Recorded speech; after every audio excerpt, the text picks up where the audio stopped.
slipping now. Don't catch you slipping now. Look what I'm whipping now. This is America. Don't catch you slipping now. Don't catch you slipping now. Look what I'm whipping now. This is America. Don't catch you slipping now. Look how I'm living now. Police be tripping now. Yeah, this is America. Guns in my area. I got the strap. Hey, I gotta carry 'em. Yeah, I'ma go into this. Yeah, this is gorilla. Yeah, I'ma go get the bag. Yeah, or I'ma get the pad. Yeah, I'm so cold like yeah. I'm so dull like yeah. We gon' blow like yeah.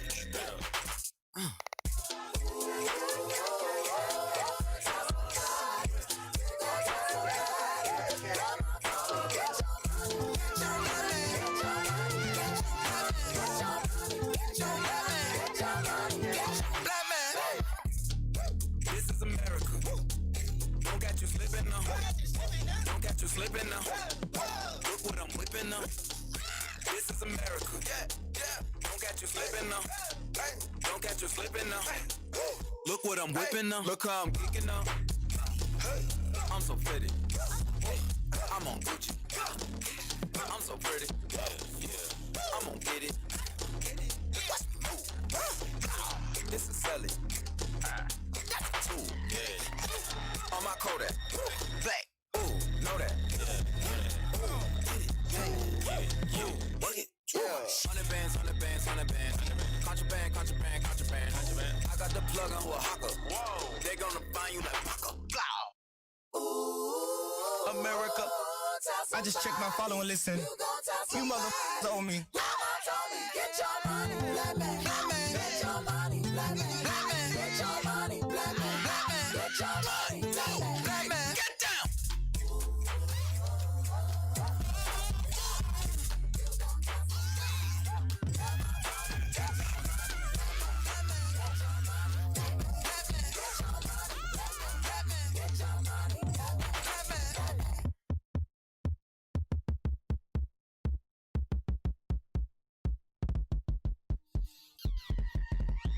Just a black man in this world. You just a buck code. Hey, just a black man in this world. Living expensive foreign thing. Just a big dog, yeah. My Kindle came in the backyard. From a barbarian life to a dog. Barbarian life.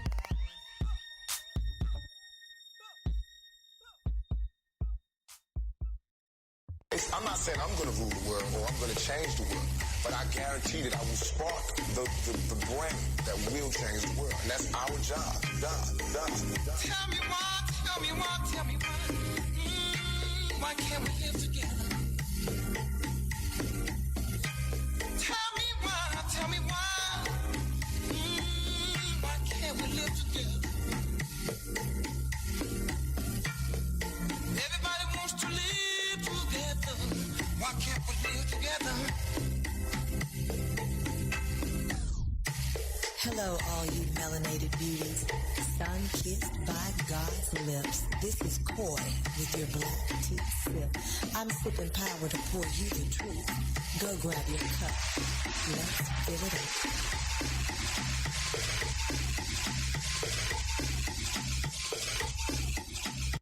All right.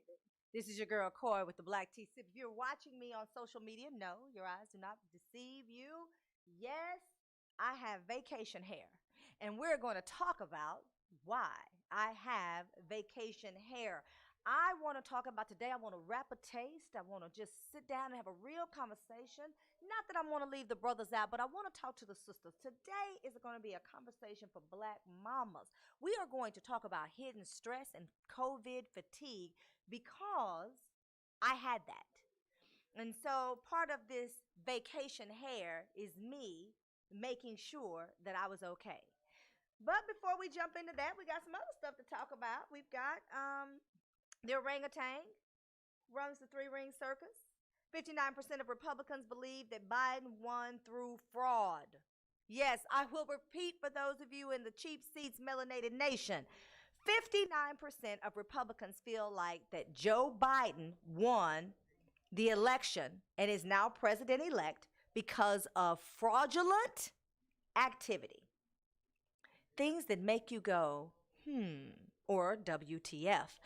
So let's talk about some of the things that Trump has done. As you well know, he has definitely decided that he was going to sow dissension, chaos, and confusion in the race. He started a year before. If you all remember, he was talking about how he was definitely going to win. And if he didn't win, it would have to be something afoot. Something would be, smelly in Denmark, if you will. So he's done a very good job of that. And I talked about, before I got vacation hair, I talked about the fact that Trump and the Republicans do a very good job at telling a story, and Democrats, we like to show how intelligent and smart we are, and so we like to deal with stats and data, and we do not tell a good story. Well, let's talk about some things that Trump has done the last 10 days before we talk about hidden stress in black folk. Because, of course, whatever Trump is doing, it's always a slap in the face of black folks. I know that there is an exaggerated number that suggests that 20% of black men, when the number's more like 8, and believe that Trump is the real deal, exaggeration. But what he does affect the black community. Now, I dare say it affects all communities, but, some people don't agree. In the last 10 days, Trump has fired the Secretary of Defense. His administration has cut back troops in Afghanistan and Iraq. Military action against Iran they're talking about starting another war in Iran, because, it's not really, we say Iran, but it's really Iran and Iraq. All right, military action in Iraq. November 9th, Defense Secretary Mark Esper was fired. So Trump is actually firing everybody that is at a high-level military office, right? He's just firing everybody. And, I don't know if it is in an attempt to sabotage Biden, because that's a real thing. And people are saying, oh, he's crazy. Oh, well, yes, he and Rudy Giuliani do have some mental defects. There's no doubt about that. However, some of the things he does directly impacts the future, January 20th and beyond, 2021. And so you have to ask yourself, are these things intentionally deliberate to sabotage? So he replaced Mark Esper, a longtime military official, with a guy named Chris Miller, who is a counterterrorism official, had a long military career, but very limited bureaucracy experience, never led anything like the Pentagon. So Miller's in the job for barely a week, and last Tuesday he announced these cuts that I talked about with Afghanistan, from 4,500 to 2,500 troops. Well, you said, well, why does that matter? Well, that's a very good question. I'm so glad you asked. It matters because it further weakens our relationships with the few allies that we have left, and it empowers the people that are against us. So Trump is doing this because in 2016, remember, he said these never-ending, forever wars, he was going to end them, right? And so January 15th, due to an agreement with the Taliban, they're saying that now, mind you, the 15th is before the 20th. I know you guys can do math. And so they plan to get rid of the troops before Biden can take office. Well, that weakens and it dilutes Biden's ability when we talk about foreign affairs, which is one of Biden's assets and attributes and characteristics, positive characteristics. He's been very good in dealing with that. He's been really, really good traveling all over the world in kind of a President Carter-esque kind of way, where he's able to bring people together, both sides of the aisle in the Senate, as well as the House of Representatives, the Congress, as well as foreign leaders. So if they can unravel and undo and dismantle anything that would give Biden a leg up, then why not do it while you're going out? So they're bringing the troops home, about 2,000 from Afghanistan. Okay, they're cutting in Iraq. They're cutting from 3,000 to 2,500. So 500 people will get to go home or elsewhere, and 2,000 from Afghanistan. Now, the reason that this is happening is because we see that there was an agreement between Trump and the Taliban. Part of that agreement was to halt attacks in urban areas and break the relationship they had with Al Qaeda. Well, none of that has happened. None of that has happened, but we're still pulling out. So when we start to talk about the orangutan running the three-ring circus, I don't know if he's just really cuckoo la la and on his way to being ticky ticky boom boom, or if there is really, really something else going on where he wants to sabotage Biden. I mean, I know many of you have seen the tape by Van, that's a CNN correspondent and used to work for the Obama administration, where he's talking about Trump does not have to concede. And it's true, there is no legal or constitutional authority to force someone to concede. And so you start talking about the transition of power, and the reason that Biden is not being able to do a lot of the things that a president-elect would normally be able to do is because there hasn't been this transition of power. Now, whether or not they're going to have to go to SCOTUS, the Supreme Court of the United States, is unlikely, since all of the lower courts are throwing out all of his lawsuits. But I do believe that they really think that they have a chance to get into the Supreme Court. And there's also a belief that Trump is going to be able to have a Bush kind of affair with Supreme Court. I like saying that. I'm going to say that again. A Bush kind of affair with the Supreme Court, and then be just appointed, deemed, and designated the president of the United States, which is highly unlikely. And so January 20th at noon, transition per the Constitution is supposed to transfer. Now, a lot of people are saying that Trump is not going to do this. He's going to be in Florida somewhere licking his wounds. I don't know. I just know that if you really think that he's psychotic and nuts, and that's what you've been saying, do you really think he's going to go away quietly into that good night? Do you honestly believe that he's going to find himself just, walking away? I don't know. I don't know that he's going to do that. I'm hoping, that we will get to see a spectacle. Not for an international purpose, but I mean, it would be great for late night TV. What do you think late night TV is going to do now that Trump is going away? Like, what is Jimmy Kimmel going to say for 7 minutes in his opening monologue? Stephen Colbert. Like, where will they get their material if Trump is gone? I don't know. We need something. We need him to do something. We certainly need him to do something. I think Giuliani will give us something, besides melting and dye running down his hair. I guess, instead of being 70-something, he wanted to look 60-something. I'm not sure what's going on there. This is Corbett, your Black Tea Sip. We're going to take a quick break, and I'll be right back. Let's talk about black folks and COVID fatigue. But before that, we've got another Breonna Taylor case I'm sure you're not aware, out of Jacksonville, Florida. This is Corbett, your Black Tea Sip. Go grab your cups, baby. I'm going to fill it up.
Keep on running, cause the winner don't quit on themselves.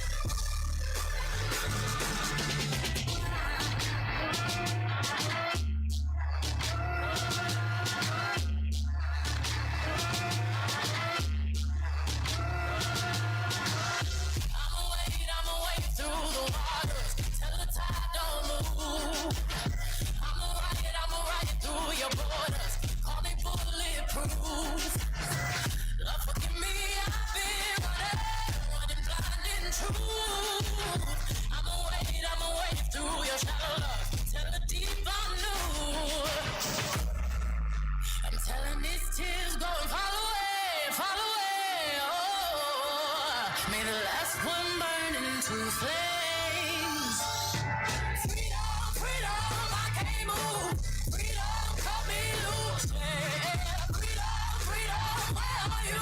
'Cause I need freedom too. I break chains all by myself. Won't let my freedom rot in hell.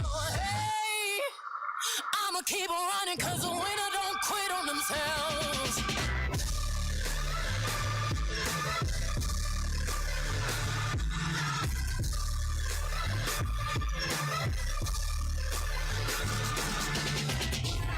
Ten Hail Marys, I meditate for practice. Channel 9 News tell me I'm moving backwards. 8 blacks left, death is around the corner. 7 misleading statements by my persona. 6 headlights waving in my direction.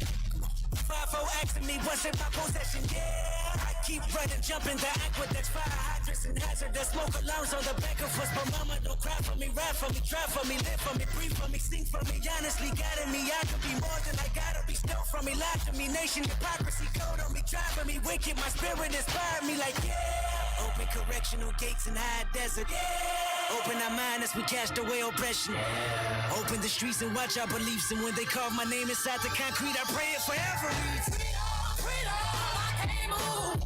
Freedom, cut me loose. Yeah. Freedom, freedom, where are you? 'Cause I need freedom too. I break chains all by myself. Won't let my freedom rot in hell. Hey, I'ma keep on running 'cause the winner don't quit on themselves. What you want from me? Is it true? I'm trying to get in there. What you want from me? Is it true? I'm trying to get in there. In there.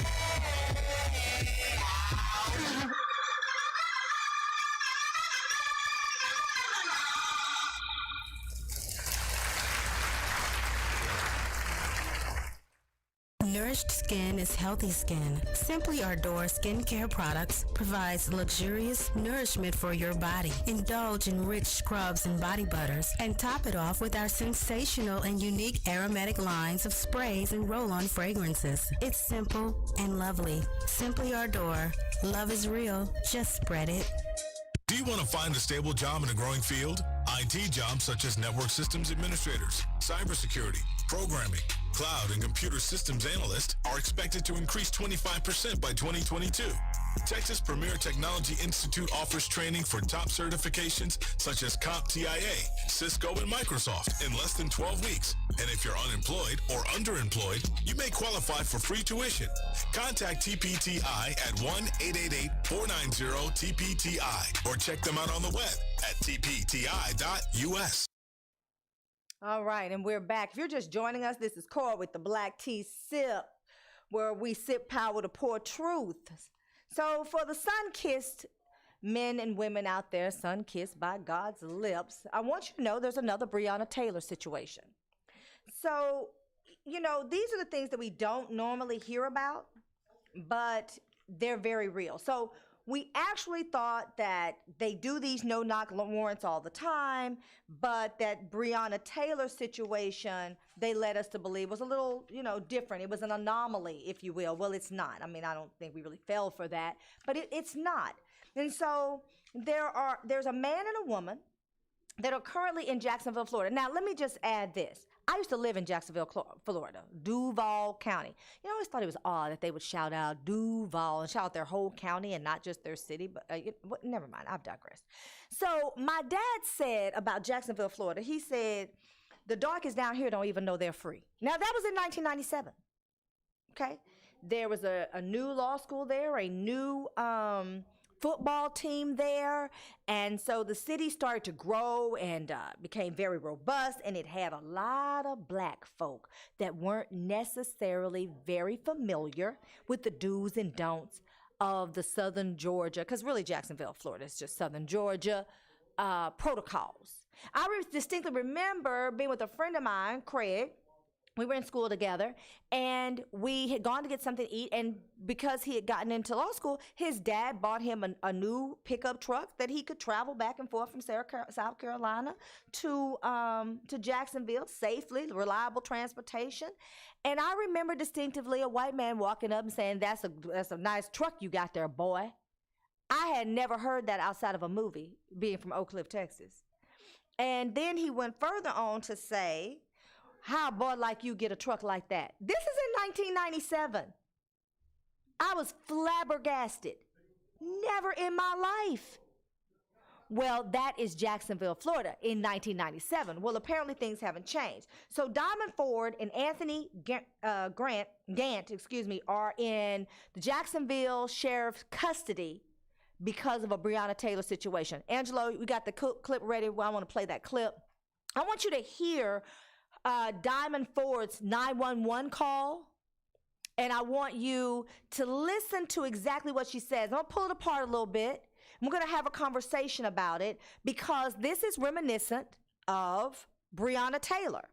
So you don't know who's at your door. There are menacing sounds coming to your door. You react as any homeowner would. And then you decide to take action as any homeowner would. Now, keeping in mind, we're talking about the same state that allowed Zimmerman to shoot and kill Trayvon because they have that whole fight or flight.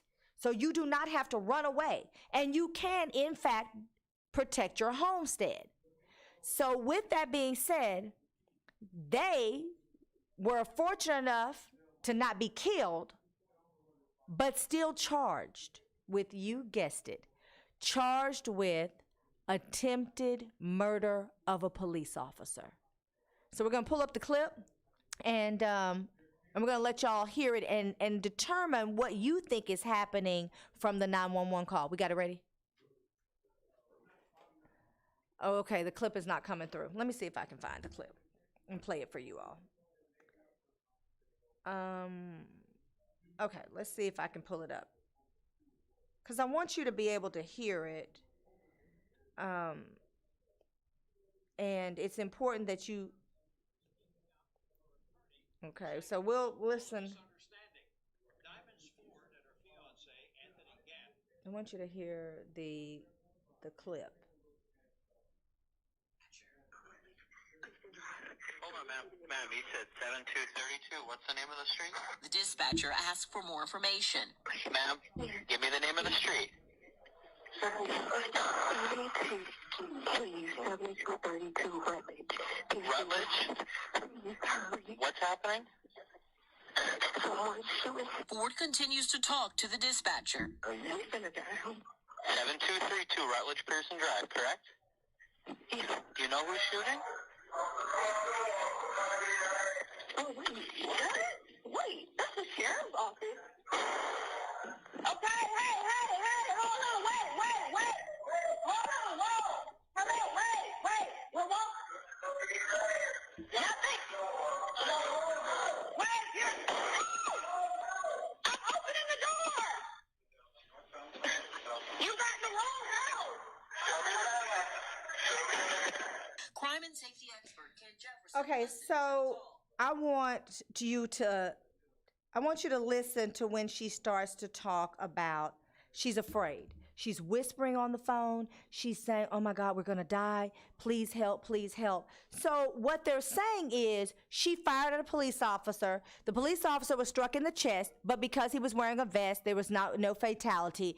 And the police officer is back on duty. Now, this happened last month. We didn't hear anything about it out of Jacksonville, Florida.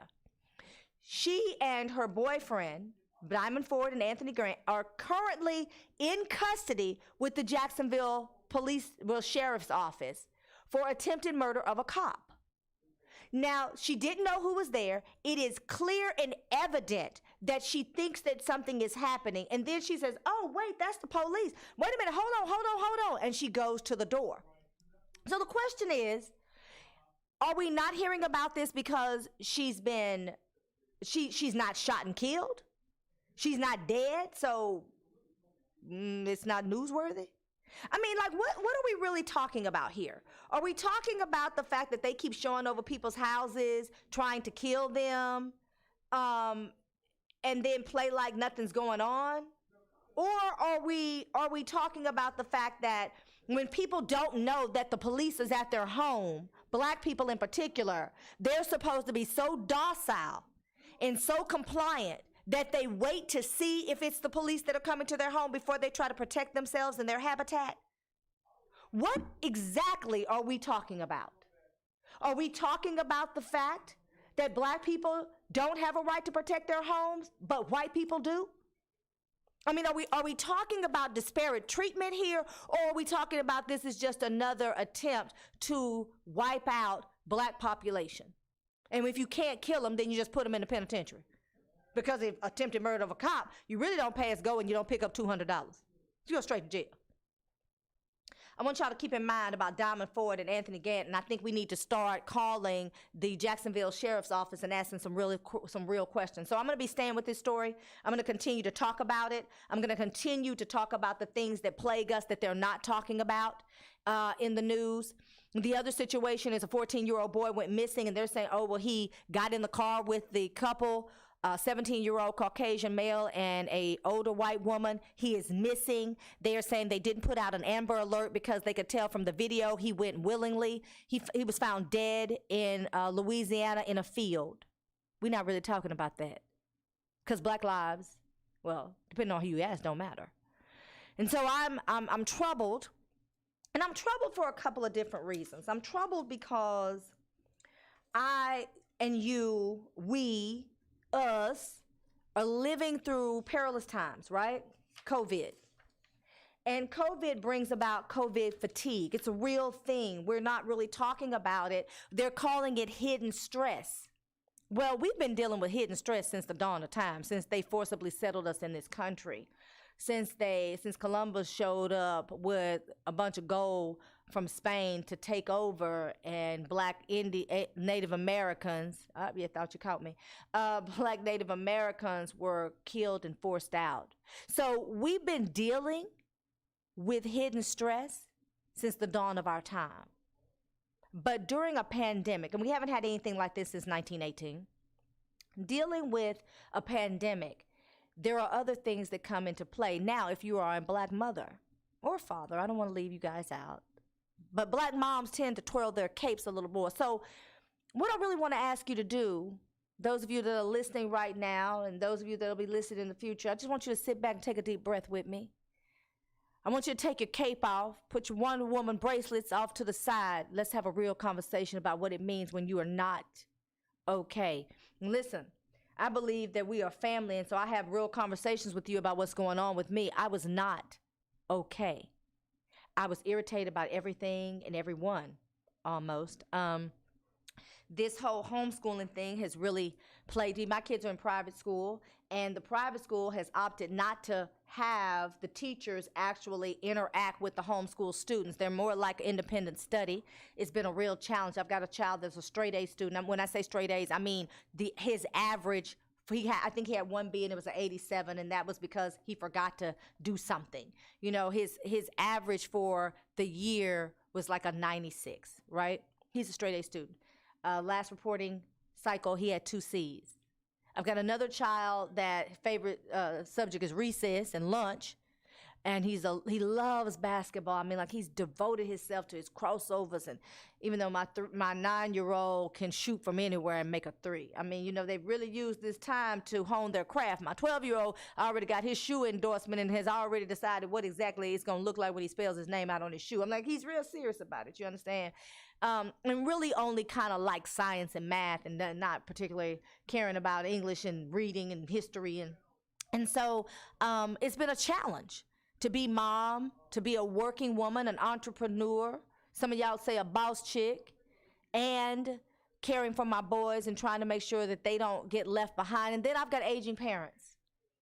And looking to do some work on the house, and so refinancing and dealing with that situation and all the things they need, and talking to them, and then dealing with these kind of situations, these Diamond Fords and Breonna Taylors that we're plagued with, and still trying to deal with George Floyd, and still in remembrance of Tamir Rice and Trayvon Martin, and so I'm dealing with all of these things, right?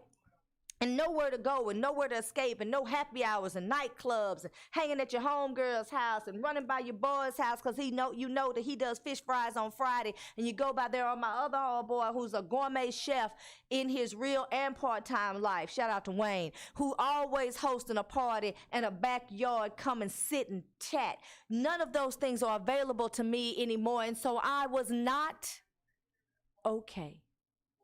And what I want to come to tell you today, almost like a preacher standing in the pulpit, is it is okay to not be okay. It is understandable. It is all right. It's not okay to stay there, though. So that's the part we got to work on. We got to fix the part where it says, you know, how do I get myself out of this? Now, I told you I started this show. If you just joined us, I started the show with telling you, yes, your eyes do not deceive you, melanated sun-kissed goddesses and gods. Yes, I have vacation hair. I don't have a crazy bun sitting on top of my head. Let me just talk about that bun real quick. You know, last time I was on here and my bun was going haywire, my auntie gave me an old school kitchen titian press and curl, and that hair was real, real, real straight. Never mind.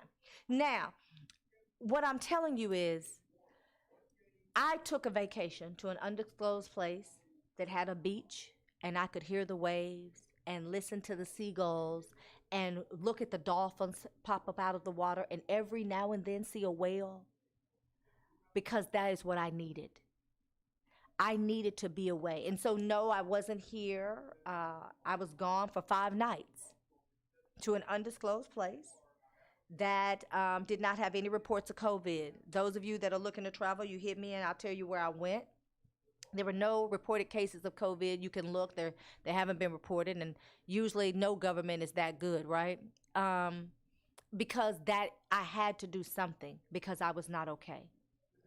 I was feeling like an elephant was sitting on my shoulders and beating me in the head with a trunk. I felt tired when I woke up in the morning and tired when I went to bed. I was irritated with very simple things. I could not seem to process information as quickly or as quickly as I normally would or as I desired. Having to think about things that were not very simple or having to figure things out for the other people in my life was exhaustive because I was not okay. Because I was suffering from black mama stress and COVID fatigue simultaneously, which many of you know what that is. You have some fathers out there that know exactly what I'm talking about with black father stress. So a lot of you are having to deal with constant reminders of mortality, because we are dying from COVID at alarming rates. But you all are also dealing with financial issues and emotionality, and sometimes your spouse or your mate is on your nerves, your children are on your nerves, and we're drinking more. All of this plays into COVID fatigue, and so we're not okay. So here's my, I'm a hood psychiatrist. I don't have a couch, but I got a lawn chair or a rocking chair you can get in. So we just gonna pretend we on my porch and we rocking. I had a friend that said that she checked into the W Hotel. She texted her husband and said, I'm not coming home for the next couple of nights because I need to sit in silence. I'm not doing good. He was very worried, and she said, no, but I think this is what I need to do. And she ended up staying at the W for 5 nights, not 2. She told me she did not even get up and take a bath until the 3rd day because she just needed to lie in silence. She told me she didn't even turn the TV on until after her shower, which was the 3rd day. She said she didn't really look at Facebook. She said she read stories that were human interest stories on her iPad. She did not look at the news, CNN, MSNBC. She was not played with the orangutan running the 3-ring circles. She ordered room service. And she told me, I'll have to figure out how to pay for it, but let them worry about how they're going to get their money. Now, I laughed at that, and she did too.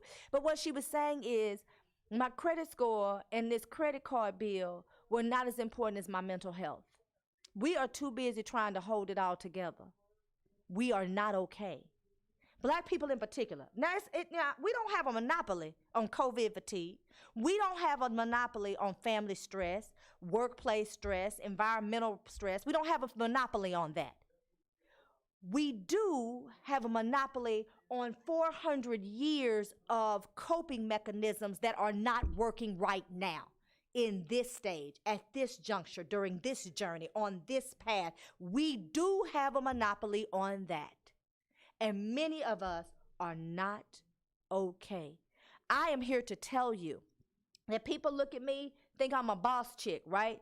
People call me, they ask me for business advice, relationship advice. Child, they been asking for relationship advice, and lately I don't know what to tell you. But they ask me for advice. You know, they call me and ask me things about, you know, when with your mom or your dad, are you doing blah, blah, blah? You know, just all kinds of things come my way.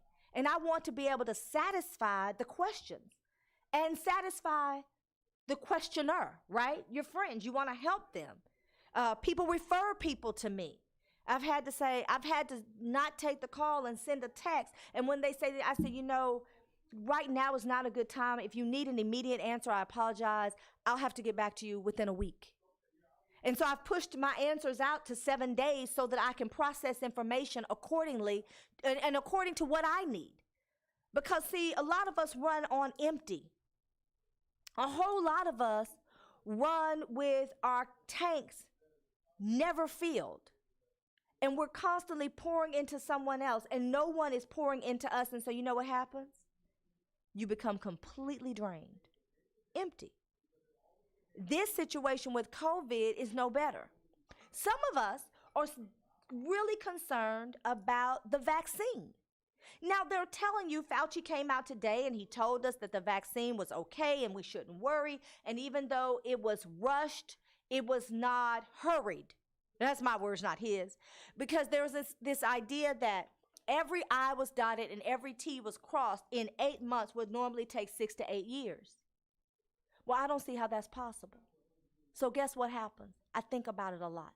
I worry about it a lot. That's part of my stress. Sending my kids back to school in January, I don't see how it's possible. That's part of my stress. I know, those of you that are in Texas, you're thinking about, you said, well, Abbott's got this plan and these are the things that he's doing. But here's the problem. Abbott will not shut down the state for economic reasons. And you know what? I'm not here to say whether that's good or bad. I know that there has been an enormous uptick in schools all over the United States with COVID. So those of us that are in this position, we are deathly afraid about sending our children back to school. Deathly afraid if they contract the virus, are we going to contract the virus? And then who are we going to give it to? Because many people are caring for aging parents at this age. We have kids in school. We have aging parents. We're dealing with a lot. And we're not okay. I was not okay. I literally left, threw caution to the wind, got my kids as far along with their assignments as I could. Whatever didn't get done last week will have to get done this week. And if it doesn't get done this week, we'll work over Thanksgiving break and we'll get it all turned in. Because that is what I had to do for my mental health. Now, you see, I'm back. I'm chipper and happy, and look at me. Got the vacation hair. I'm feeling better. I just want to tell you it's okay if you're not feeling good, but you need to acknowledge it. You need to say, I'm not okay, and then find some way to be okay. I know a lot of guys are golfing, so their wives want them at home because they don't have the luxury of that. Because we can't do the things we normally do, right? Pedicures and mani-pedis with your girlfriends and happy hours and brunches and lunches. And, you know, and even when we do it, we're uber concerned, hypercritical of whether or not that's what we should be doing. It is so much stress on us right now, and nobody's really talking about it. So I'm talking about it. So let's talk about it. We're going to take a quick break, and let's talk about some of the things that are going on, how you know if you have COVID fatigue or hidden stress. So this is Coy with your Black Tea Sip. I'll be right back. I'll take a quick commercial break, and I'll see you in a minute. All's my life I has to fight, nigga. All's my life hard times like, yeah. Bad trips like, yeah. Nazareth, I'm fucked up, homie, you fucked up. But if God got us, then we gon' be alright. Nigga, we gon' be alright. Nigga, we gon' be alright. We gon' be alright. Do you hear me? Do you feel me? We gon' be alright. Nigga, we gon' be alright. Huh? We gon' be alright. Nigga, we gon' be alright. Do you hear me? Do you feel me? We gon' be alright. And when I wake up, I recognize you looking at me for the pay cut. Bahamas, I be looking at you from the face down. One Mac 11, even boom with the bass down. Skimming, and let me tell you about my life. Painkillers only put me in the twilight. But pretty pussy and Benjamin is the highlight. I tell my mama I love her, but this what I like. Lord knows, 20 of them in my Chevy. Tell them all to come and get me, reaping everything I sow. So my karma come in heaven, no preliminary hearings on my record. I'm a motherfucking gangster in silence for the record. Tell the world I know it's too late. Boys and girls, I think I've gone great. Trying to side my face this all day. Won't you please believe when I say, when you know we been hurt, been down before. Nigga, when our pride was low, looking at the world like where do we go? Nigga, and we hate poor, wanna kill us dead in the street for sure. Nigga, I'm at the preacher's door. My knees getting weak and my gun might blow, but we gon' be alright. Nigga, we gon' be alright. Nigga, we gon' be alright. We gon' be alright. Do you hear me? Do you feel me? We gon' be alright. Nigga, we gon' be alright. Huh? We gon' be alright. Nigga, we gon' be alright. Do you hear me? Do you feel me? We gon' be alright. What you want? You a house, you a car, 40 acres and a mule, a piano, a guitar, anything. See, my name is Lucy, I'm your dog. Motherfucker, you can live at the mall. I can see the evil, I can tell it. I know it's illegal, I don't think about it. I deposit every other zero, thinking of my partner. Put the candy, painting on a Rico, digging in my pocket. In a profit big enough to feed you every day. My logic, get another dollar just to keep you in the presence of your Chico. I don't talk about it, be about it. Every day I sequel. If I got it, then you know you got it. Heaven, I can reach you. Pet dog, my dog, that's all. Big back and chat, I trap the back for y'all. I rap, I black on tracks, so rest assured. My rights, my wrongs, I right till I'm right with God. When you know we been hurt, been down before. Nigga, when our pride was low, looking at the world like where do we go? Nigga, and we hate poor, wanna kill us dead in the street for sure. Nigga, I'm at the preacher's door. My knees getting weak and my gun might blow, but we gon' be alright. Nigga, we gon' be alright. Nigga, we gon' be alright. We gon' be alright. Do you hear me? Do you feel me? We gon' be alright. Nigga, we gon' be alright. Huh? We gon' be alright. Nigga, we gon' be alright. Do you hear me? Do you feel me? We gon' be alright. I keep my head up high, I cross my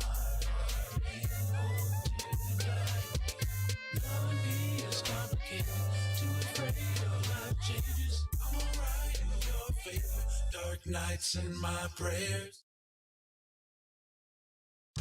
Now available, T.H. Moore's newest novel titled I Am follows a young African-American couple who are forced to pick up the pieces of their marriage after the violent loss of their young godson at the hands of a local white policeman. The loss sparks not only their community's anger, but also the rage of a vigilante who initiates a nationwide killing spree targeted at corrupt police officers. New York Times best-selling author Omar Tyree praises T.H. Moore's new novel as an audacious story and read.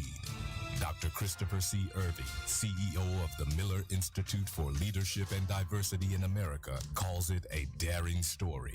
I Am by T.H. Moore, now available at Amazon, Barnes & Nobles, and at thmoore.com.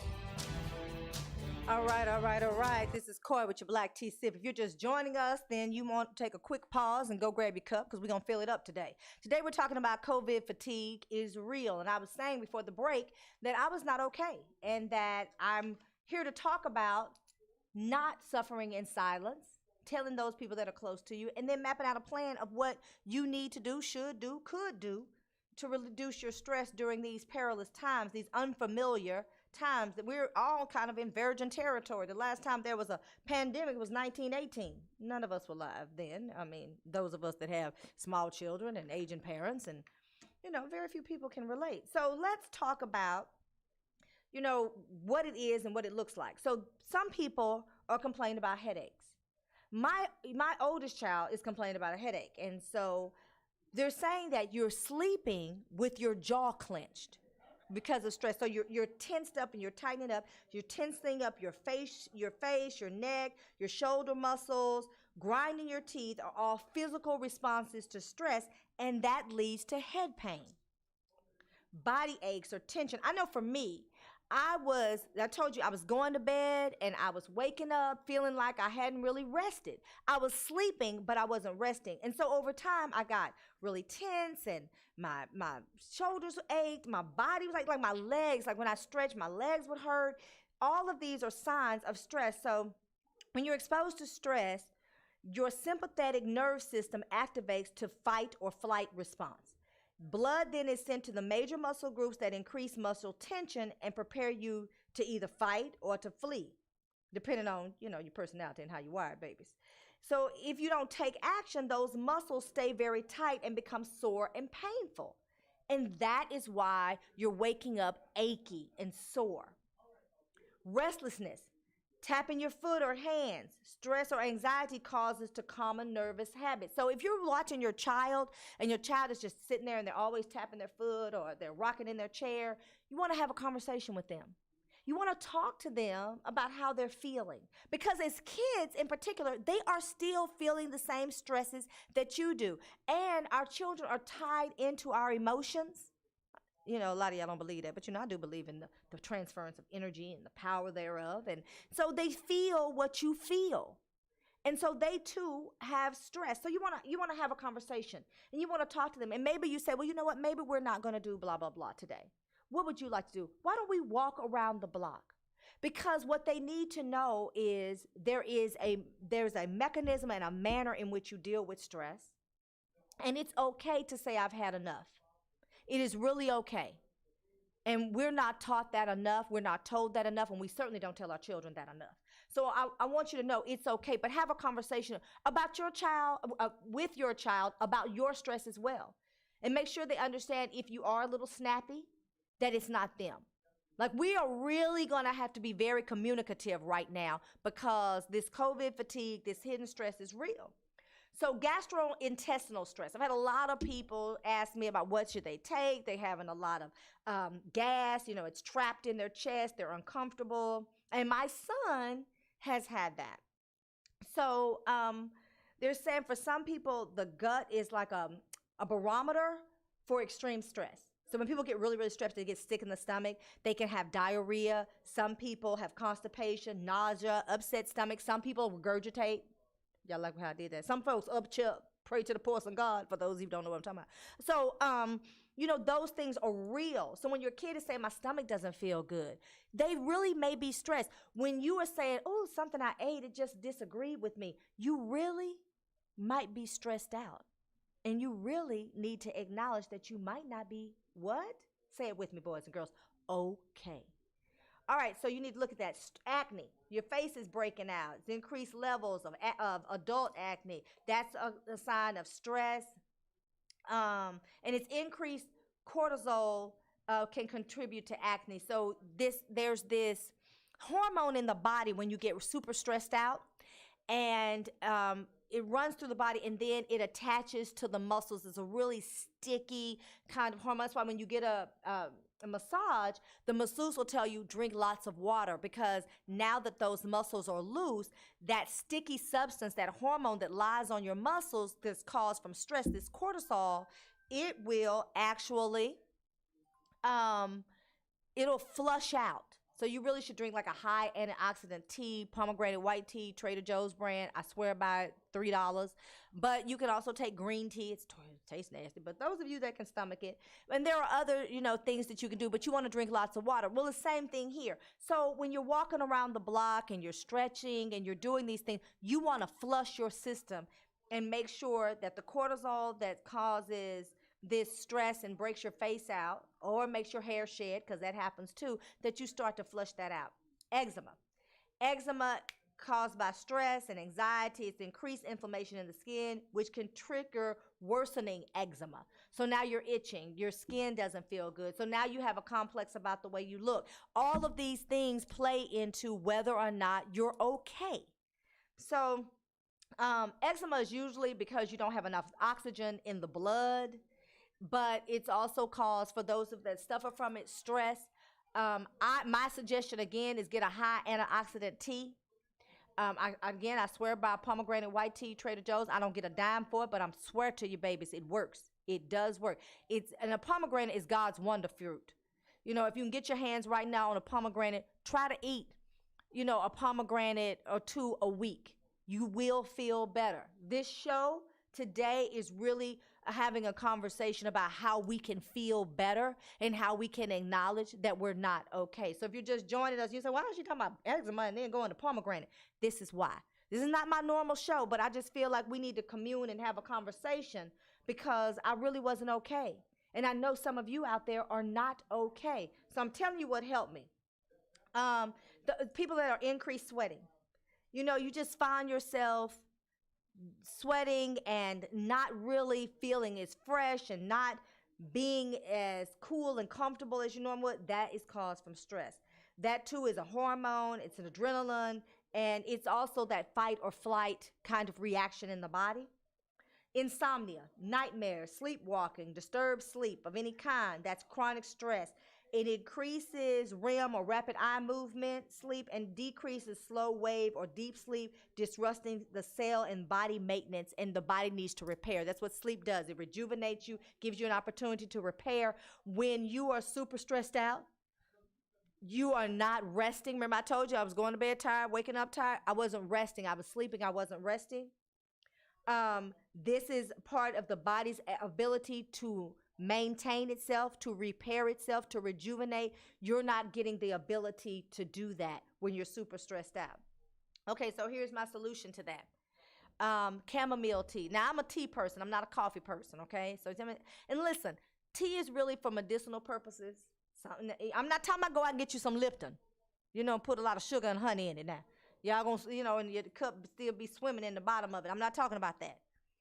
I'm not talking about going through, what is the people, Golden Chick and getting the Arnold Palmer. I'm talking about medicinal teas now. There are some black-owned companies that have medicinal tea. I like the Trader Joe's brand. You get a really good product for, you know, $2 or $3, and they work. So my suggestion, chamomile tea before you sleep to relax the body and the mind. Some people take melatonin. It's a natural sleep substance, whatever it is. Now, I know some of y'all are saying, girl, I need something more. I have to take me a Tylenol PM, or I have to take me some Benadryl. You know, whatever floats your boat. But now, anything in excess is a problem. Okay? All right. Frequent illnesses. Stress promotes the overproduction of hormones that regulate your immune system. And it affects your ability to produce white blood cells that fight infection. So it weakens the immune system and it increases susceptibility to getting sick. So now every time your nose running, you swear you got the COVID, that's stressing you out, you can't function, stop, take a deep breath. Let's talk about what to do. Your immune system derives from your gut.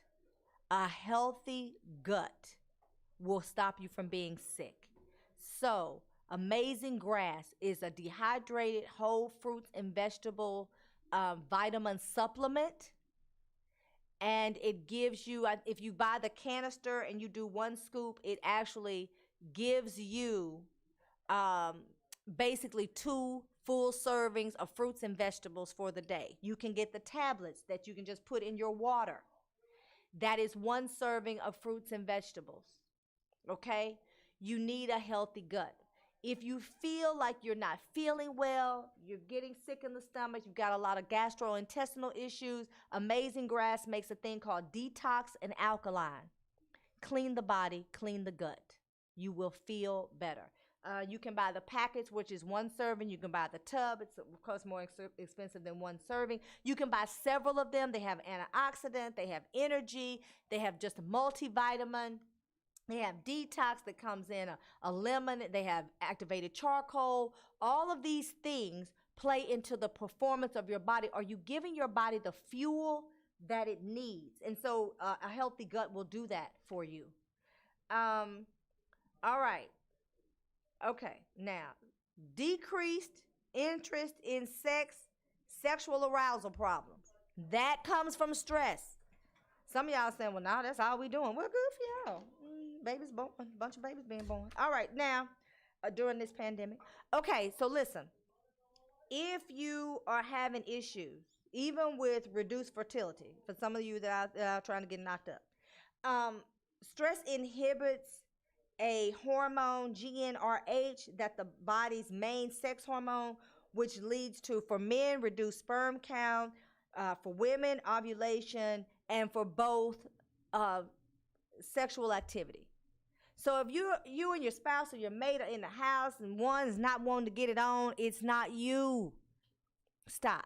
Don't start saying it's you and looking for other reasons. You know what? It's stress and it's COVID fatigue. So now you need to take a step back. You need to start putting healthy things in your body. You need to relax your mind. You need to get out the house and walk. You need to do all of these things and then, revisit it after you've done that for, I don't know, 14 days. I don't know what the time frame would be. I know a lot of y'all are saying that's what's keeping me sane. Honey, I understand. Panic attacks. Stress causes your baseline arousal level to be higher than typical, and closer level at which people to begin experiencing panic attacks, which may increase to your likelihood to experience one.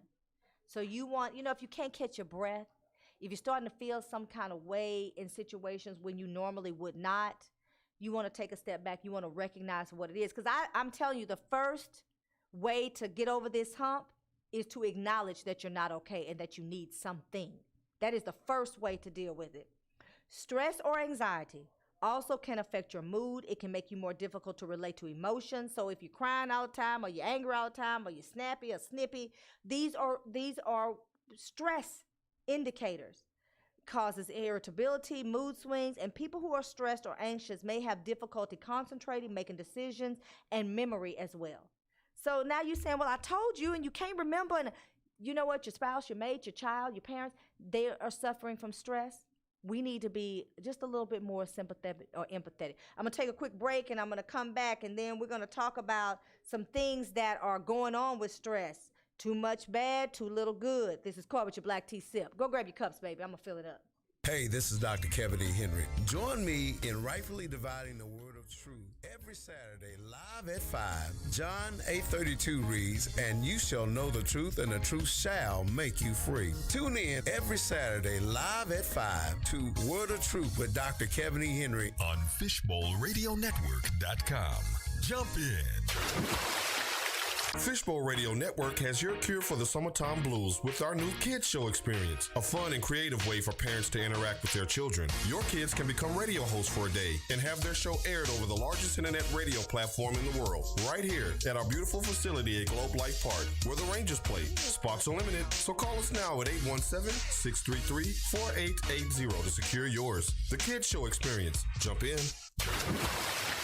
Hello, I'm Bill. I've been in the financial industry for over 30 years. Now I share my passion for helping others become more financially educated. Why are so many people interested in what I share? Because like others, I've discovered who the financially free are and who they are not. But most importantly, I've determined how ordinary people can become financially free. If you're struggling with living paycheck to paycheck, drowning in debt while struggling to save for retirement, then I can get you the support you need. By joining the Mustard Seed Financial Literacy Series membership, you will get access to my financial courses. Hey, don't worry, I'm not going to teach you how to become a financial consultant, but I am going to show you how to get out of debt, how to raise your credit score, and how to put savings away for retirement. My courses are simple and easy to follow at your own pace. So join today at abetterwaytogrow.org. That's abetterwaytogrow.org. I'm going to show you a better way to grow. Hello, we are It's About the Kids Incorporated. We are a 501c3 nonprofit organization that operates out of Dallas, Texas. Our mission is to focus on the kids of today who will become the youth of tomorrow and the adult of the future. Today, tomorrow, the future. Empowering the community one family at a time. You can reach us at all social media platforms at It's About the Kids or online at www.itsaboutthekids.org. Where we mentor a child, save a life. Hi, this is Diane Marion Eunice, and I am a licensed marriage and family therapist. For the past 9 years, I have worked with over 300 couples in the areas of sexual health, communication, and conflict resolution. If you are interested in rebuilding connection and intimacy with your partner, please contact me today. I can be reached at 682-201-8175, or you can email me at diane@letstalkrelationships.org, or visit my website at www.letstalkrelationships.org. And remember, you can't heal if you refuse to deal. Hi, we're the Goo Goo Dolls. We're fortunate that our daughters have what they need to grow and learn. But that isn't the case for nearly 13 million kids in the U.S. that struggle with hunger. Childhood hunger is a heartbreaking reality that Feeding America is working to change. Each year, the Feeding America network of food banks rescues billions of pounds of good food that would have gone to waste and provides it to families and children in need. You can help kids in need in your community by visiting feedingamerica.org. Brought to you by Feeding America and the Ad Council. FBRN.US.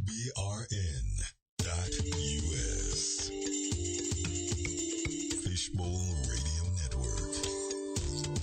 Jump in.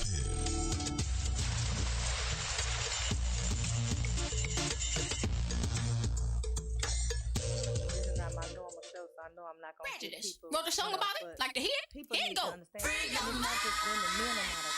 This is a bad thing. I know I was.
I'm not saying I'm going to rule the world or I'm going to change the world, but I guarantee that I will spark the brain that will change the world. And that's our job.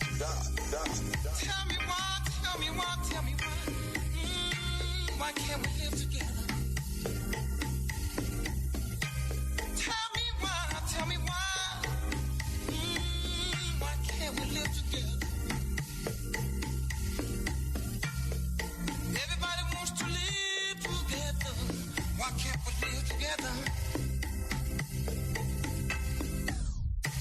Hello, all you melanated beauties, sun-kissed by God's lips. This is Coy with your black tea sip. I'm sipping power to pour you the truth. Go grab your cup. Let's fill it up. All right, this is Coy with your black tea sip. And if you're just joining us, we have been talking about the reality of COVID fatigue and black mama stress, black daddy stress, black folk stress in general, and just overall caring for your mental health. So the last time that we found ourselves as citizens of this earth was 1918 with the Spanish flu, and that was a pandemic. And so, in the beginning of the show, in the first hour, I talked about I was not okay and that I went to an undisclosed place that did not have any reports of COVID because it's a tourist place and how they're managing it. Some people believe it, some people don't. Whatever, it's your pleasure. And so I was talking to my engineer, Angelo, and he said he went to Colorado because he had to go because he needed a change of scenery. And we were talking about people that hunker down and order groceries and don't leave the house and don't have any physical communication with anyone. And I don't mean physical contact, but I mean physical communication. I have limited myself to friends and family members who are caring for aging people because their idea about interaction and how they do what they do is very different. So here's an idea of that. In my studio at Fishbowl, they have a complete protocol of how they do between shows. Everything is wiped down, it's clean, they clean the mics and everything. And it's not that I'm distrustful of that process because I've seen them do it. Angelo does it, my engineer. But I have a travel size Lysol, thank you, Latasha Giddings. My 7th grade friend puts together a sanitized care package for me almost monthly or every 6 weeks because she knows I care for my aging parents. And so this is part of her ministry and what she does. And I'm basically blessed and privileged enough to be her friend for her to care enough about me. She gives me these sanitized care packages. And then when I got ready to travel, she gave me the travel size of Lysol. So I spray down my own area. Just so I have confidence. Not that I don't think that they're doing what they're supposed to do, because they do it. I see them doing it. But just so for my own edification, if you will. And so I really interact with people who care for aging people or are working in healthcare, but not necessarily on the front lines. I don't really have relationships with nurses and doctors in that sense, but people who do other things that are checked regularly, that are taking the COVID test regularly, temperature check, and those are the people that I communicate. That's my network right now, and I've scaled it down considerably. But that is how I have been operating, and you'll have to find your own mode of operandi, if you will, right? But you have to find a way to have physical communication. I didn't say contact. I said physical communication. So we started out. As soon as we started to come out of this thing, me and my girl Tiff met at the park. We sat opposite one another, and we had our own food, and we had our own libation at the park, and we sat down across one another, and we talked, and we laughed outside in the park under the sun. And it was the first sign of that human communication that I had with someone really outside my house. I have a cousin I'm very close to who is a hospice chaplain, who is checked regularly, who is given a COVID test every 2 weeks, but she cares for her 76-year-old mother who has congenital heart failure. She takes no chances. And so she and I have physical communication. Everybody doesn't have the benefit of that, right? Everybody doesn't have people who care for aging people or working in healthcare or getting frequent checks. I get that, and you're absolutely right. But you know that your friends are people who don't take chances. Now, I have a friend, my girl Kathy, shout out to Kathy, who watches this show and is a friend of this show and celebrates this show. She has a granddaughter and a mother, and even though she doesn't live with her mother and her granddaughter is there frequently, she is super concerned about the health and well-being of them. And so she doesn't take any chances. So communication with Kathy, getting out with Kathy, you know that she's doing everything that's humanly possible. Now, if you say, well, I just want to be 100% compliant, then the only way to do that is to not leave your house and to only order groceries and to not see anyone. And you're absolutely right. And if that's what you need to do, that's fine. But understanding that COVID fatigue can very easily set in. And once it sets in, we talked about it in the first hour, you start to feel things, right? Aches, pains, insomnia, maybe eczema, upset stomach, panic attacks, reduced sex drive, acne. All of those are signs of chronic fatigue based on hidden stress. So now let's talk about 7 frequently neglected stressors, things that can heighten your stress level, okay? Y'all just bear with me because I feel like I need to have this conversation because, you know, we as black folk, good old black folk, we do not talk about mental health. It's kind of taboo. You know, she could see a therapist, child. You know, she kind of crazy. Coast, you know, her mama was a little off too. You know, they all around that little ticky boom boom. You know, that's what we do, right? That's how we talk to one another, you know, about people. We don't really have conversations and say it's really healthy to just talk to someone else about what's going on with you. And everybody is stressed out about COVID and fear and vaccinations and what that means for us. And so we're all kind of feeling it and we're not really talking about it. So I want to talk about it because, you know, this is what I do. I go against the grain. So here are some of the questions you should be asking yourself. Too much bad and too little good? Have you been consuming too much caffeine, alcohol, junk food? We're at home, right? So what are we doing? We're drinking and we're snacking. We're going to back up from that. All right? Have you been sleeping 7 to 8 hours a day? Now, some of y'all saying, child, I couldn't sleep that much if I wanted to. I didn't sleep that much before COVID. I get it. Try to get as much rest as you can.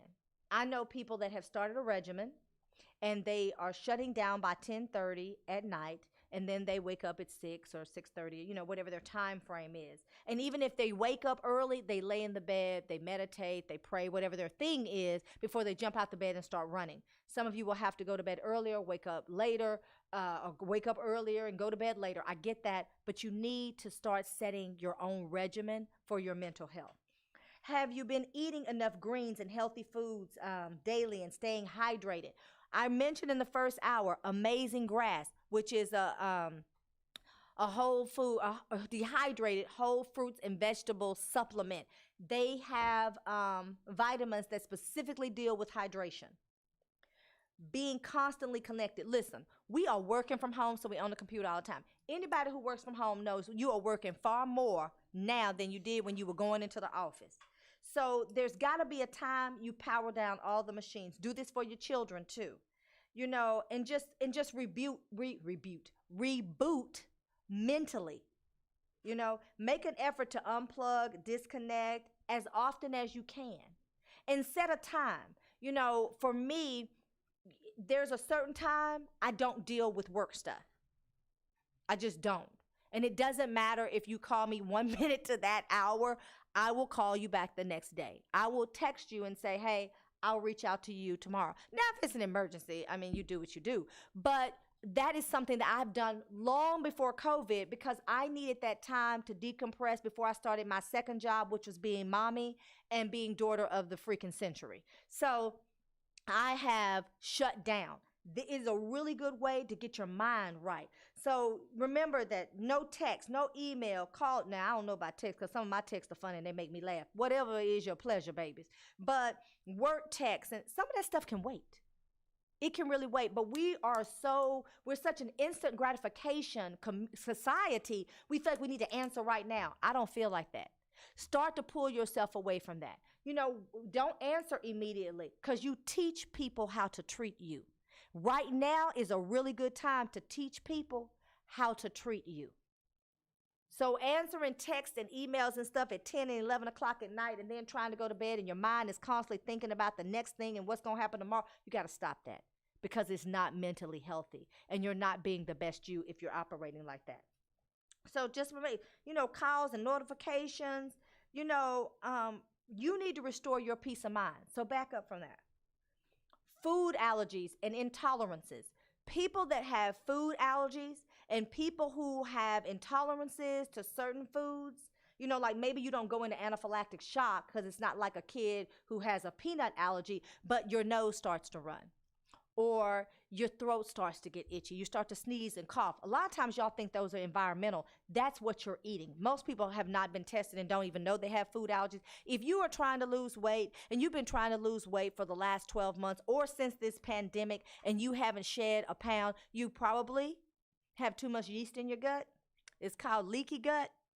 And you have a food allergy. That's all I'm gonna say about that, because y'all gonna ask me to diagnose you in a minute. But it has a lot to do with brain fog, fatigue, making decisions. All of that plays into whether or not, I said it before, whether or not you have a healthy gut and whether or not your body is able to function because it has the fuel that it needs. Right? So if you have food allergies, it can really disrupt your day. I talked about eczema earlier before the break. Food allergies cause eczema, rashes, it causes upset stomach, vomiting, constipation, diarrhea, all of that goes into food allergies. So if you are feeling icky, gastrointestinal problems, I talked about it before, then you need to stay away from foods that don't make your body feel good. It also causes headaches, bloating, irritable bowel. So some people have irritable bowel syndrome. It's because you have a food allergy. It's also a source of physical stress, which means you're not actively managing because you're doing what? You're drinking and you're snacking and you're sitting at home all day and you're waiting on the world to turn right side up again. You need to pay attention to what your body cannot tolerate. You know what? There's this whole thing about fear of missing out, FOMO. If you're letting it run your life. Like I said, I went on vacation. Some people are going to hear that and be like, I wish I could go on vacation. I can't go on vacation. And their mind is going to start running. I'm not saying that you have to leave a particular place like Angelo and I did. Maybe you just check yourself into the Holiday Inn Express, for a day or two. And you just don't watch CNN and MSNBC. I'm going to say Fox, but Lord knows I hope nobody watch my show that listens to Fox, because y'all are really, really disappointed every Friday. But, you stay away from those triggers that are bothering you. And, you don't allow yourself to be bombarded of images of how your life could be different or how it would be better, because social media is a liar. People post on there not just the reality of their life, but what they wish their life could be. So in that vein, it's not always truthful. And you find yourself making judgments using someone else's measuring stick to determine your worth and then feeling like you're not measuring up. You have the wrong measuring tool. So you can't do that. Fear of missing out. Get off social media if you start to feel yourself anxious or feel yourself depressed about what you feel like someone else has going on. If you feel like you're being a very harsh critic and having unrealistic expectations, we're in a really competitive society. I get it. So it's really unsurprising that we often have we're our own worst enemy, right? We tell ourselves how we need to be better. We're not good enough. We're not doing the right things. This is not the time to do that. So if you want to push yourself, that's great, but really keep in mind what pushing yourself means. What it's doing to you mentally, your psyche. Is your body being able to keep up with the push? It's super important that we take stock of what we're hearing and seeing so that we can judge what we're feeling. And so we're going to have to filter some things. Try practicing gratitude daily so that you can appreciate what is, not what should be. All right, I'm going to tell y'all this. I told y'all, I was not okay. And I keep telling y'all I was not okay because I want you to know it's okay to say I'm not okay. And to start making moves to do it. So when I first realized I wasn't really myself, I was irritable, I was cranky. Lord, my dad would just be trying to ask me questions and, like, when they gonna pick up the trash? And I'd be like, I don't know, ain't no trash, man.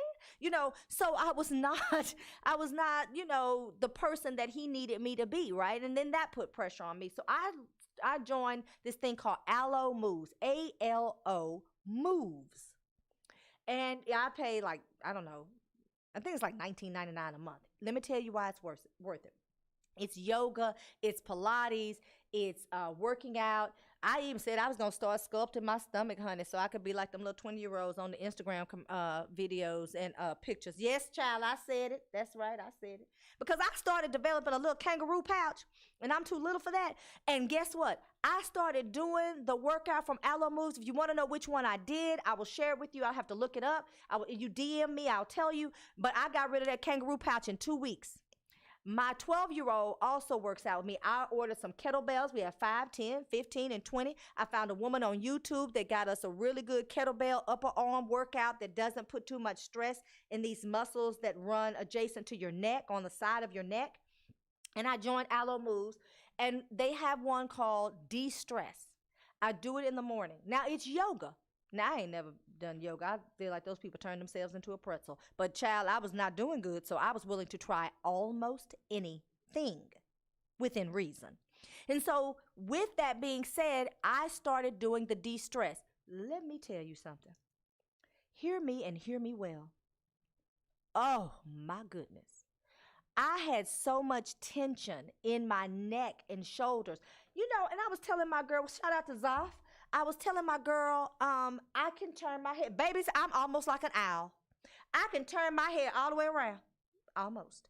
And I did that. I started doing the de-stress because what it did is it loosened up all of those muscles.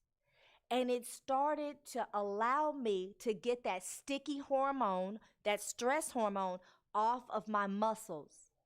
And I started drinking my teas, because y'all know I'm a tea drinker. And I drank my teas, and I was flushing with water and not drinking a lot of alcohol. And even when I was on vacation, I really did not drink a lot of alcohol, believe it or not. And I really started to feel better. I started to feel better. Now, I didn't do it while I was on vacation. I'm going to get back into my routine. But I really started to feel better. It's called Aloe Moves. It's worth the $20 a month because I'm not going into a gym, for obvious reasons. Now, there are some people that are doing the gym and they feel like that they're safe. And, you know, I wasn't doing the gym before, so, like, let's not get it twisted.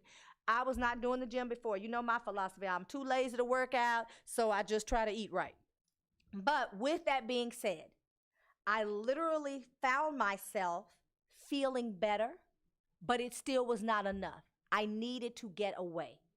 So if getting away is checking into the Holiday Inn Express for a night or two and eating their free breakfast, then that's your getaway. If it's just, you know, going to Tyler if you're in Dallas, or, you know, if you're in New York and you decide to just check into a hotel somewhere else, New Jersey or Pennsylvania, you know, DC, you in Maryland or Virginia, wherever you are in the world where you can find yourself a way to get away, even if it's for just a night, it will certainly help you if you disengage and unplug. And then start to look at your own regimen of what you need to do. Let me tell you something. The best thing you can do for yourself to make sure that you are not falling prey to COVID fatigue and black folk stress is staying clear of toxic friendships. I'm going to say it again for the people in the cheap seats. Stay away from toxic friendships. You know, we can practice positive thinking, and we can have all this mindfulness, and we can meditate, and we can pray. But if you remain immersed in a circle of friends or people or connections or networks that are not good for you, then you're never going to be able to ward off your stress, because they are literally taking out of you. Remember earlier in the show, and for those of you that weren't with us then, I talked about how you pour out to people and no one's pouring into you, so you're left empty. Well, when toxic people come around, that's exactly what happens. You tend to pour into them because their toxicity drains you, and then you're left with nothing. So you really want to make sure that those people that when they call and you go, oh, and you have to take a deep breath and close your eyes before you answer the phone, then don't answer the phone. Okay? It is okay to say I'm not okay and start taking care of yourself. There's a book by Julia Cameron called The Artist's Way, and it talks about how to draw a circle on a piece of paper. In that circle, you write the names of people who are loving, supportive, and caring towards you. And then outside the circle, you write the names of people who suck from you, suck your time, your energy, your money, and they leave you feeling empty or small or drained. And so to increase your time with people in the circle and gradually increase your or decrease your time with people that are outside the circle, you need to put it in perspective. That book again is called The Artist's Way. It's by Julia Cameron.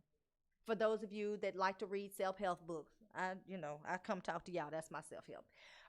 Having too much clutter in your home or at work. Well, we have a lot of clutter now because it's COVID. And because it's COVID, we tend to stack things up. We're at home all the time. We're not in the office as much. And so we have all of these little pockets of clutter. You know what that's draining to you? This whole thing about, there's this Asian philosophy about Zen and feng shui. And I ain't telling y'all I'm all feng shuiing. But there is a philosophy about that and how to have certain lines within your home, where your bed lays, how the sun comes in. That may be something you want to look at, and how to declutter your area. That was my problem. I had a lot of clutter. Now, this is before the world got turned upside down and COVID struck us. But what I realized is I had an armoire by my bed. This armoire is probably 8 feet tall, it's huge. I don't know, 3 feet wide. And it was by my bed. And I just got sick of looking at it. And so one day with my little self, yes, I'm little, but I'm mighty. And my little self, I emptied it out and I pushed that book up because it's hardwood floors. Okay, so let me go on and tell the truth. So it slid a little easily. It wasn't complete. I had to put some muscle work in there, a little elbow grease. But I moved it to the opposite side of the room. And when I did that, it was like the whole room opened up. It was literally like, oh, it was like, whoo, I can breathe, I can see, I felt better. So there is some realness to this whole feng shui thing and not having things block your energy in your space. And from that, I scaled down from a king size bed to a queen bed. And then I went to my storage and I got some other things. And I bought a ceiling fan that's a chandelier and it's gorgeous. And I started to feel better. So now some people say, well, I don't have the money, because I'm telling you, I did this before the pandemic. But you can put some stuff in some crates or some boxes and move them to the attic, move them to a closet you're not using, move them to the garage. But start to get that stuff that you're not using all the time, get it out, move it away from you. And so you can start to declutter. Clean your desk, which is something I need to do, and put some effort in keeping your home clean and clutter free. And I'm not talking about, the domestic cleaning. I mean, that room that you have all those papers in and you just hate to go in there. Remove those things because your mind is constantly thinking about it, right?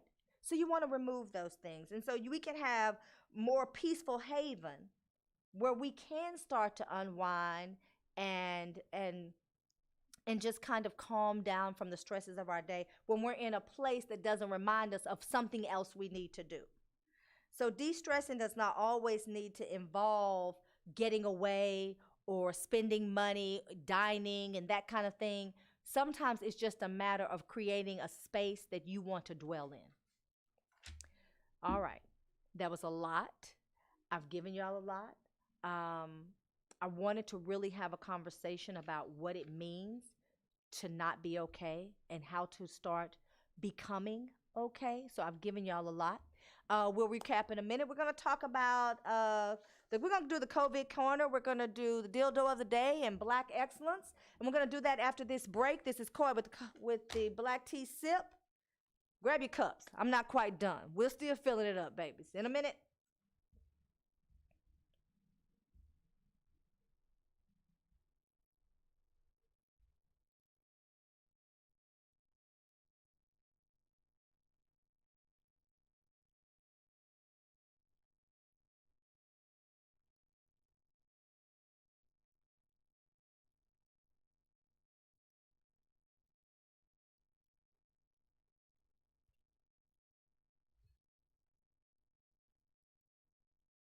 Cause I know you got soul. Hey, listen if you're missing, y'all. Swinging while I'm singing. Hey, giving what you're getting. Knowing what I knowin'. While the black band's sweating. In the rhythm I'm rolling. Got to give us what we want.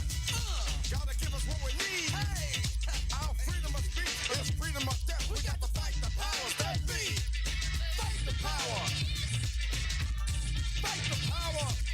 Fight the power. Fight the power. Fight the power. Fight the power. Fight the power. We got to fight the powers that be. As the rhythm's designed to bounce with calcium that rise, designed to fill your mind now that you realize the prize arrives. We got to pump the stuff to make it tough. From the heart it's to start a work of art to revolutionize, make a change, something strange. People, we are the same. No, we're not the same, cause we don't know the game. What we need is awareness. We can't get careless. You say, what is this? I love it. Let's get down to business. Mental self-defense of fitness. Don't rush the show. You got to go for what you know. To make everybody see. In order to fight the powers that be. Fight the power. Fight the power. Fight the power. Fight the power. Fight the power. Fight the power. Fight the power. We got to fight the powers that be.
Check this out, man. Okay, talk to me about the future of public Nourished skin is healthy skin. Simply Our Door skincare products provides luxurious nourishment for your body. Indulge in rich scrubs and body butters and top it off with our sensational and unique aromatic lines of sprays and roll-on fragrances. It's simple and lovely. Simply Our Door. Love is real. Just spread it. All right, and we're back. This is Cora with your black tea sip. Melanated nation, sun kissed by God's lips. Listen, we talked about a lot today. I've told you it's okay if you're not okay, given the circumstance of what's going on in the world, but it's not okay to stay there. And I shared with you that I was not okay. Angelo said he was not okay. He had to go as well. So we just want you to know, Angelo and I and Fishbowl family, that there are ways of coping. You can talk to a therapist. You can, and I know that, as black folk, someone texted me, and he had a very good point. He appreciated what I was saying, and he was talking about not just going to the pastor or going to the church. It's okay if that's where you find your peace, with the church. But sometimes you just need to talk to an impartial party, and it's okay to not go to the church and to talk to a therapist. we tend to believe that it's okay to talk to the church folk and it's not okay to talk to licensed, degreed professionals. Like something's wrong with you if you go and literally sit on the couch or log into the Zoom where there's a couch in the therapist's office. But it's perfectly fine to go talk to the person who may or may not have any real education. They're just at the church. They have a good heart. They feel like this is their ministry. I'm not knocking the church. Y'all know Freddie Haynes is my cousin, and I love my church, Wild Wild West, where we have an ankh and not a crucifix. That's a talk show for a different day. But it's okay to talk to someone that's not in the church. There's no stigma associated with just saying, look, this is a lot of stress on me and I need to talk to someone. It is perfectly fine and acceptable to say I can't do it all. All right, so we're going to move on. Let's talk about, okay, all you black mothers out there, you can go ahead and put your cape back on and you can put on your Wonder Woman bracelets and start to twirling your cape again because I know you got to get back at it. Let's do the Black Excellence Award. In 2018, there was a young aspiring chef. He completed the 6th season of Gordon Ramsay's Master Chef Junior. He's 11 years old, and among 40 contestants from that season, a young man named, it has Watkins here, was part of the top 24 who competed for the winning title. He placed in the top 18. Well, he was diagnosed with a rare form of cancer, which is a soft tissue tumor, most commonly occurring in children and young adults, and died after undergoing treatment for 18 months. And I wanted to give him the Black Excellence Award because this young man was quite the phenom. He was a great chef at a very young age. And so the world will not get to see him grow and walk through his culinary journey, and he will be missed. And so I wanted to acknowledge that was a life cut far too short, far too soon. And God bless the family. The grandfather, the uncle, and the grandmother who were helping to raise him are clearly mourning. So I wanted to take a time to just acknowledge that young man. I just want to say something real quick. Y'all know how my mind works. You tune in to see these wheels turn. Oprah Winfrey is interviewing former President Barack Obama. And she's interviewing him about his book. And his book sold like millions, boom, out the gate, right? So I think you had to sell 10,000 to be on the bestsellers list. And I think President Clinton's book sold something like 400,000. I think he sold like 4 million, like the book just dropped, right? And so, of course, Oprah Winfrey is interviewing President laid back, cool swagger Barack. And the interview is airing on Apple TV. You say, well, what's wrong with that? Why is it not on OWN, where it's free, where everybody can see it? I mean, you asking people to buy his book, so you spending money there. You already have cable. You could just turn on OWN. Why is this interview not on her own network? You know why? Because Oprah sold it to Apple. And it's airing on Apple for a limited time, which means you'll be able to see it later on her network, I do believe. But I just think this is very interesting. I guess everybody got to have it. Everybody feeling the financial effects of COVID, not. And, I'm just still kind of upset with Oprah for not getting Underground. Y'all remember that show? The show about slavery, and there was the Underground Railroad. I'm really annoyed by the fact that she didn't pick that show up, and now she on Apple. Okay, anyway, these are things that go on in my mind. Have y'all noticed that a lot of white people are putting their fists in the air like Black Power? Have y'all noticed that? It's odd. It's strange. It's bothersome. It's weird. There was a whole big to-do about it in the 70s when the two Olympians put their fist in the air in solidarity of the black, in the 60s, I'm sorry, I said the 70s, in the 60s, of the black movement that would ultimately bring on the Civil Rights Act and the Voting Rights Act. Now white people are doing it. And it seems to be that they look at it as a sign of oppression. It is not. start telling them it is a sign of black power. We can't have nothing.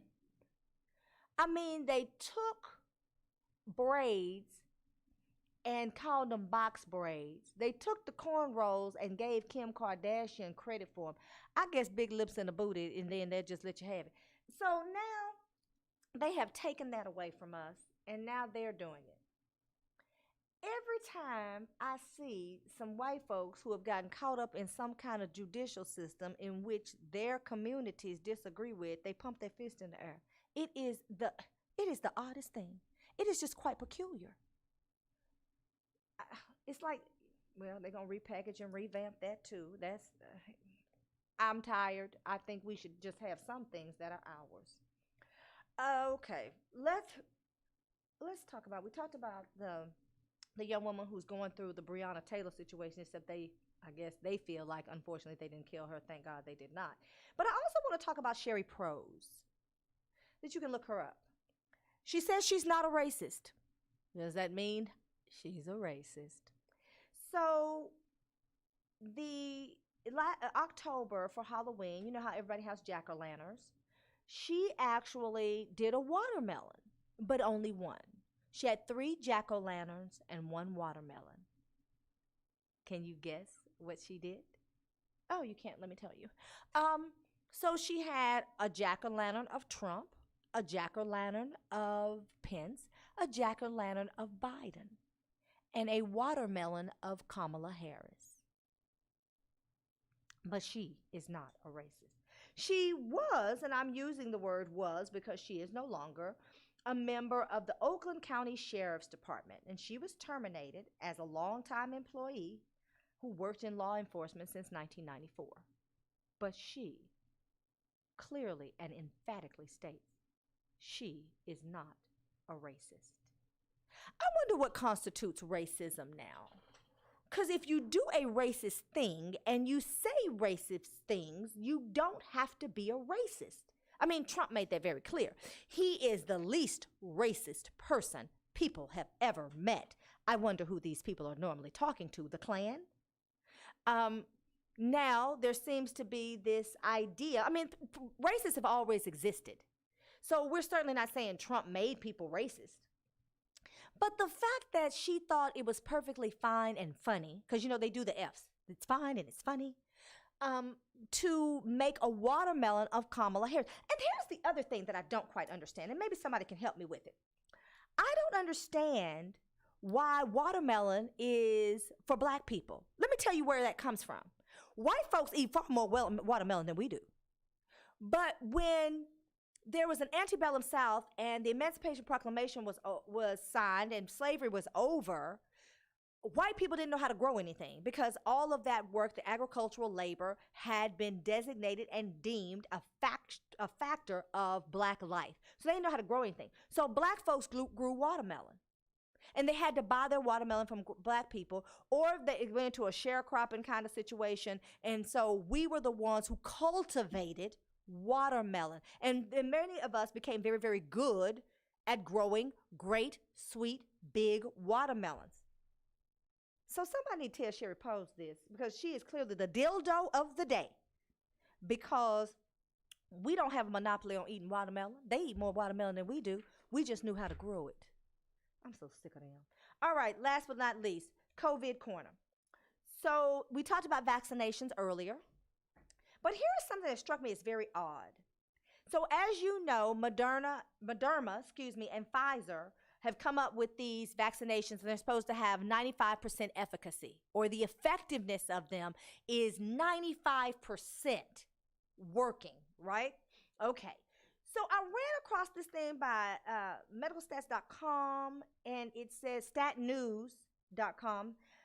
Of the 178 cases of COVID-19 Pfizer observed in its trial, now y'all listen to this, 162 occurred in the placebo group. The placebo group is the group that, you know, you get like saline. If you take a pill, it's like a sugar pill. It's not the actual medication.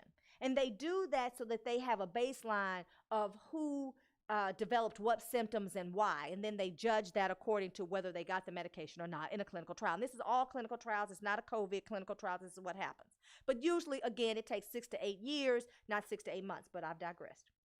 So it said 162 occurred in the placebo group and just 8 among the group that got its 2-dose vaccine.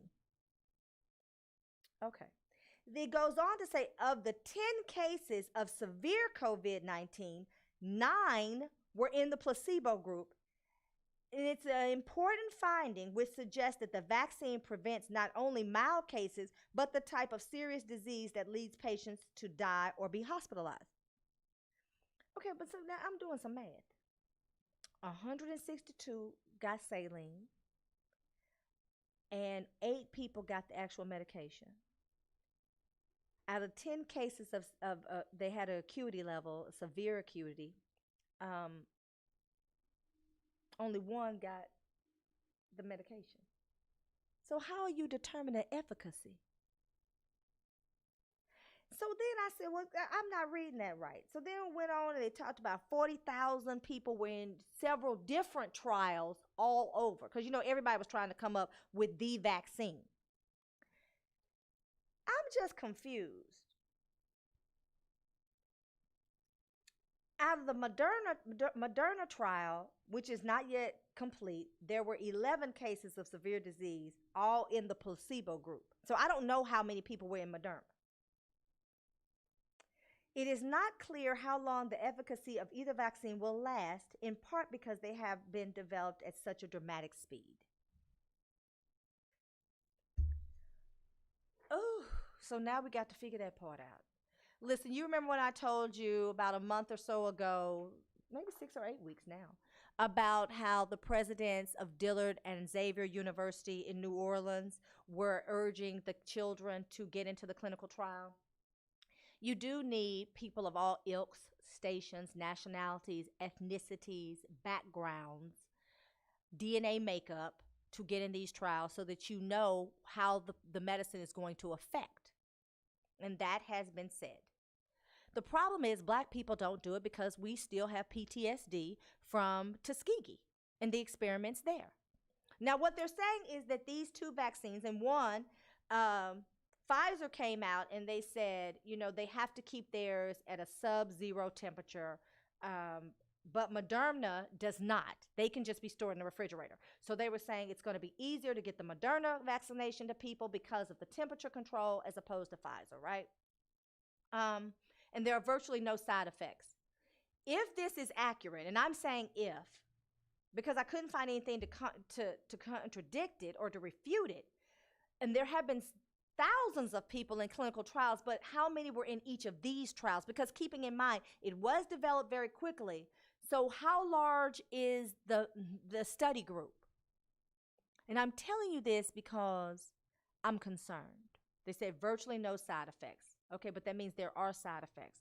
And oftentimes when they do clinical trials, we are not in the trials. Now, we can have a conversation later about why we're not in the trials, and what we need to do to combat that so that they have accurate results about black people. But it is well known and established that there's a black box and it'll say black people tend to, on a small scale, because they don't have a large number, will tend to develop X, Y, and Z. There's a hypertension medication that makes people swell up face, lips, you know, and it's a side effect. And this medicine was released, this hypertension medicine was released into the population because not enough of us, and then they tell doctors, oh, well, they may develop this, that, and a third.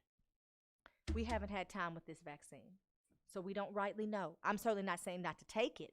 I'm saying be very wise in the decisions that you make about putting things in your body, okay? Because there's not always enough testing and results for us. This is Coy with your Black Tea Sip. I'm gonna go on and get out of here. I hope that I have blessed you. This time that I spend with y'all is always food for my soul. We're gonna sip some tea next week. We'll do it again. I'm okay now. I'm okay, and I can say I'm okay, and I hope you guys are too. And it's okay to not be okay. It's just not okay to stay there. We'll do it again next Friday. Diamond Pearls and Jerry Curls, and I'm out.